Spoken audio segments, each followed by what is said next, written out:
Chief Justice Reno, Pastor Daloy, mga kasama, mga kapatid, mga kapwa ko Pilipino, magandang umaga pa sa inyong lahat.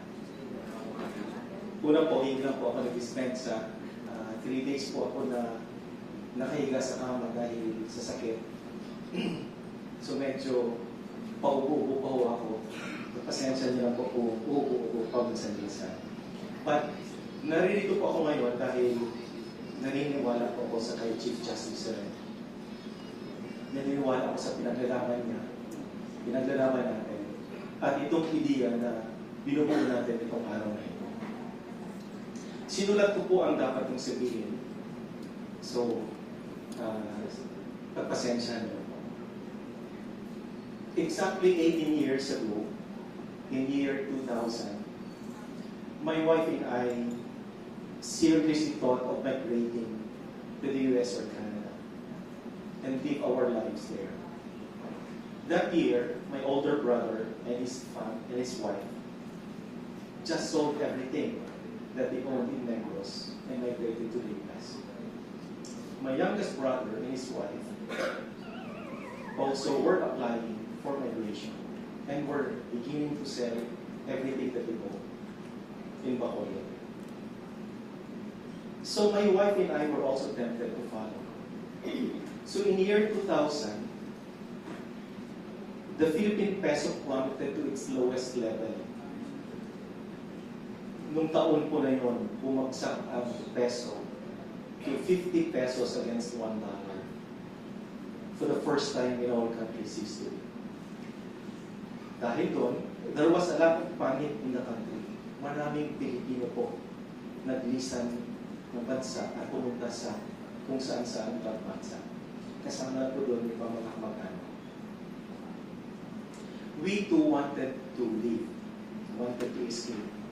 But after almost 1 year of talking about it, my wife and I decided against it.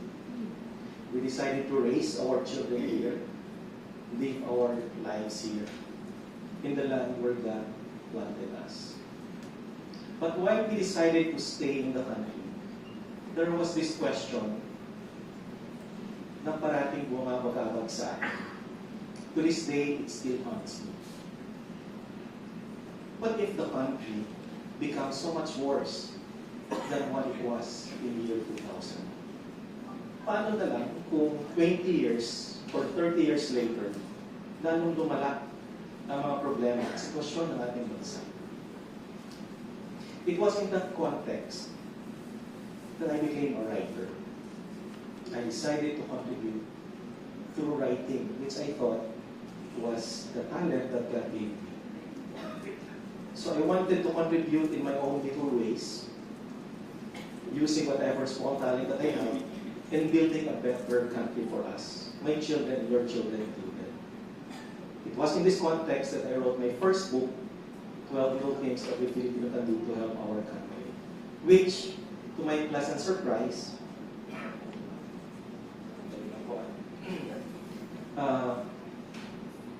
touched a broad nerve among millions of Filipinos, not only here, but also abroad.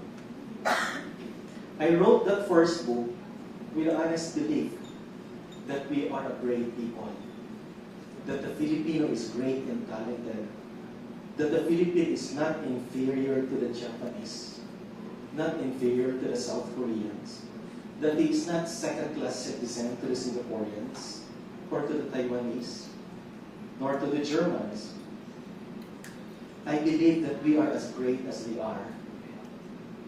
And if we were able to build countries that are great and prosperous, I also believe that we too, Filipinos, can build our Philippines to become great and prosperous. I wrote that book because I wanted our people, especially our youth, to believe in it. Kung kaya nila, kaya din natin. Kaya din ng Pilipino.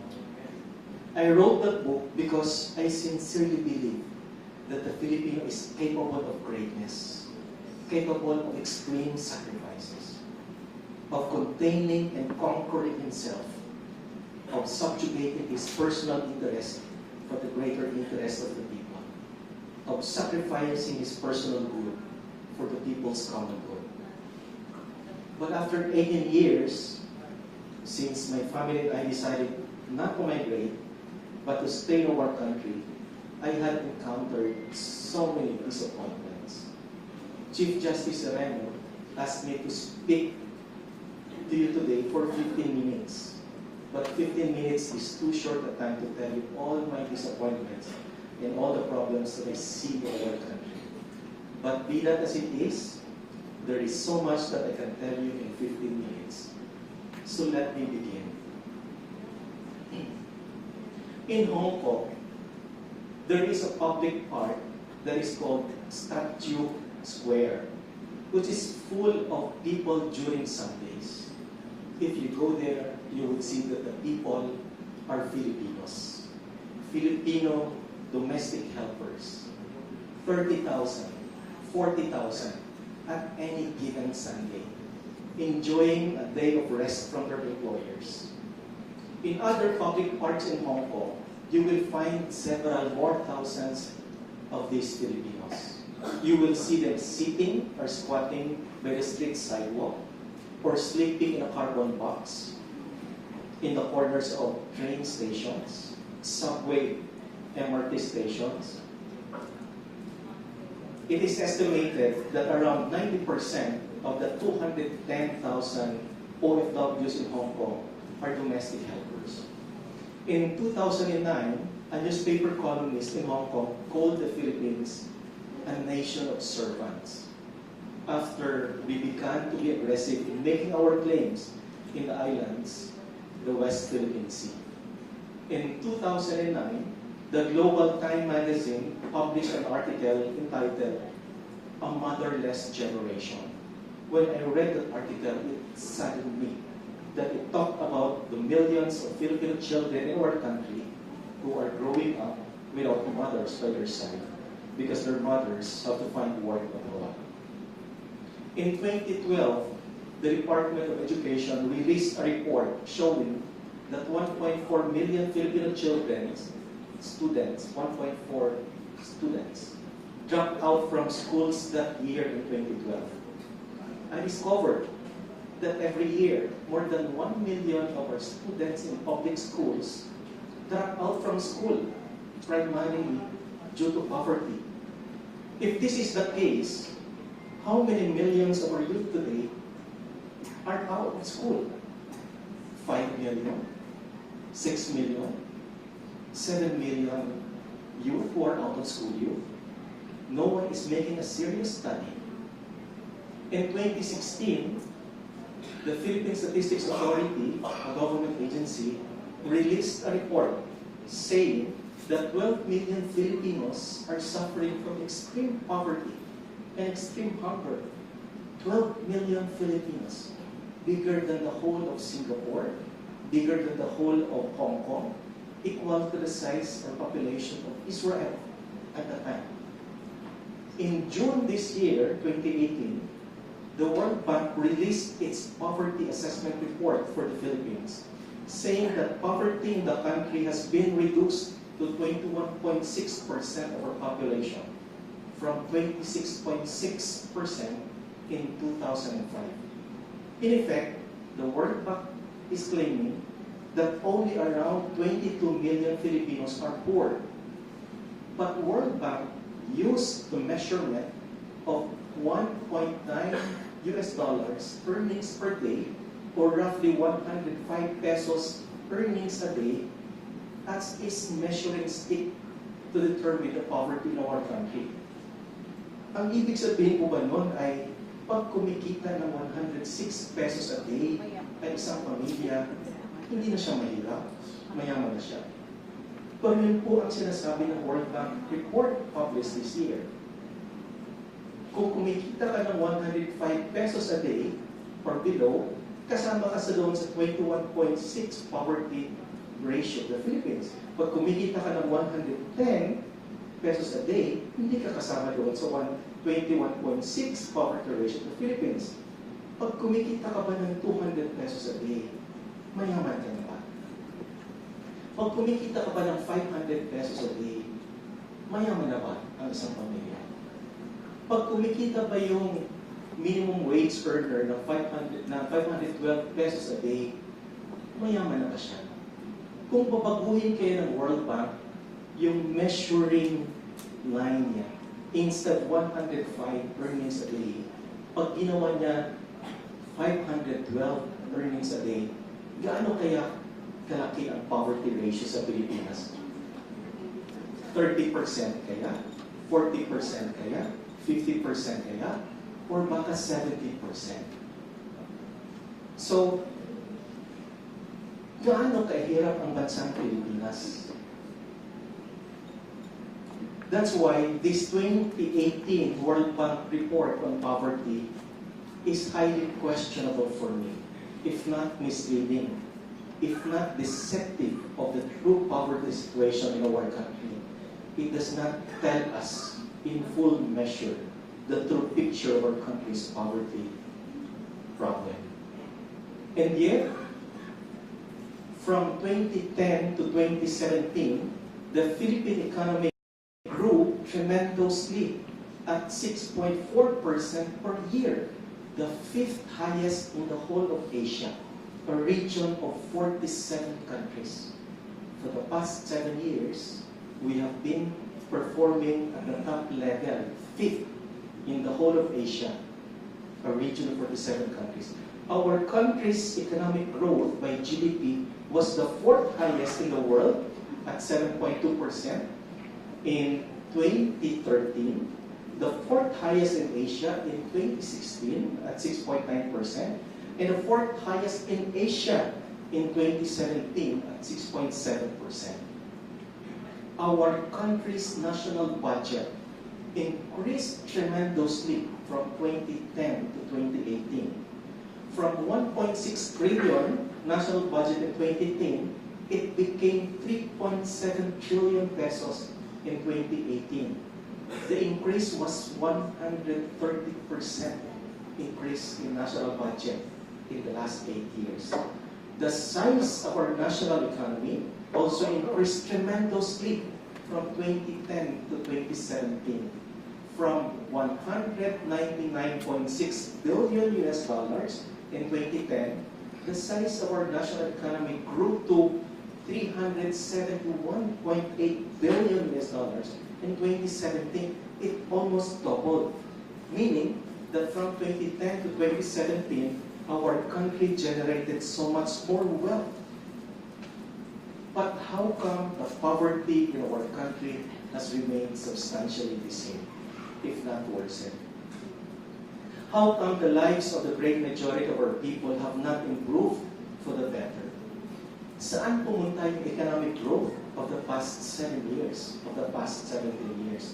Who benefited from them? According to Dr. Shalito Habito, former MEDA Secretary during the Ramos administration, around 80% of our country's economic growth every year, benefit only the top 40 richest families and their companies in this country. 80% every year.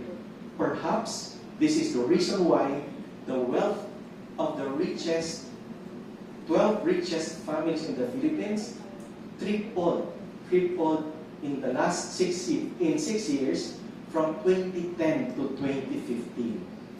A study on this was published and reported in the news 2 years ago. In the meantime, the biggest and the richest corporation in our country has approximately 80% of its total employees as contractuals, paid the minimum wage that can barely support a decent and comfortable living for a family of 5. This company, despite being the biggest and the richest business corporation in the country, is a creator of poverty because there is so much poverty within its own corporate backyard. In fact, many big companies in the Philippines are, to be brutally frank and truthful about it, creators of poverty. They pay their employees very low, and these employees, even if they work for the rest of their lives in their employer companies, they will not be able to get out of poverty. And yet, our political leaders in Congress, in the Senate, and in the LGUs, most of them do not seem to be bothered or disturbed by all this. Or perhaps they really do not see these problems. Perhaps they are too preoccupied in looking for ways how to advance and protect their personal and family's interests. It has been 18 years since my family and I decided not to migrate abroad, but to stay here. My worst nightmare is happening before my eyes every day. The country seems to be getting worse each year, despite all this, all those fantastic economic growth data that are being reported in the news. Our country's political system is dysfunctional, captured by a few political dynasties that is extremely difficult for ordinary Filipino, however brilliant and qualified, to win against them in any election. Our country's economic system, which is based on Adam Smith's free enterprise capitalism, appears to be one of the world's worst types of capitalism that is creating extreme wealth for a very few and extreme poverty for a great many. Our present system works only for 20% of our population, 30% at the most. It does not work for the 70% to 80% of our people. Our present system is a failure because it has only created poverty for 70% of our people. If you are a Christian, our present system is unchristian. Very, very unchristian. And if you are a Christian, you must not only be disturbed, you ought to be angry at how unchristian our society has become. If you are a Muslim, you also ought to be angry because our present system is not based on brotherhood or brotherhood, but on the personal good of a few. Truly, there is so much that we need to change in our government, in our society today. In the past 18 years,